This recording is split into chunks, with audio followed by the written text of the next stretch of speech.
23 சங்கீதம் 4 தாவீது இப்படியாக கூறுகிறார், நான் மரண இருளின் பள்ளத்தாக்கிலே நடந்தாலும் பொல்லாப்புக்கு பயப்படேன்.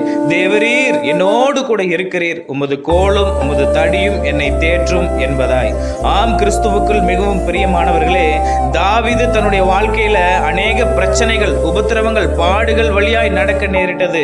ஆமாங்க, தன் ஜீவனுக்கு பயந்து ஓடி போகிற சூழ்நிலைகளில் காணப்பட்ட போதும் கூட தாவீது சொல்லுகிறார், நான் மரண இருளின் பள்ளத்தாக்கிலே நடந்தாலும் பொல்லாப்புக்கு பயப்படேன், காரணம் கர்த்தர் என்னோடு கூட இருக்கிறார் என்று. ஆமாங்க, 2 சாமுவேல் புஸ்தகம் 5ஆம் அதிகாரம் 10ஆம் வசனத்துல வாசிக்கிற பொழுது தாவீது நாளுக்கு நாள் விருத்தி அடைந்தான். சேனைகளின் தேவனாகிய கர்த்தர் அவனோடு கூட இருந்தார் என்பதாய். ஆமாங்க, நாமும் நம்முடைய வாழ்க்கையில தாவீதை போல எதற்கும் பயப்படாமல் கர்த்தரை இறுக பற்றி கொள்ளும் போது தேவன் நம்மோடு கூட இருந்து எல்லா பொல்லாப்புக்கும் நம்மை விலக்கி பாதுகாப்பார்.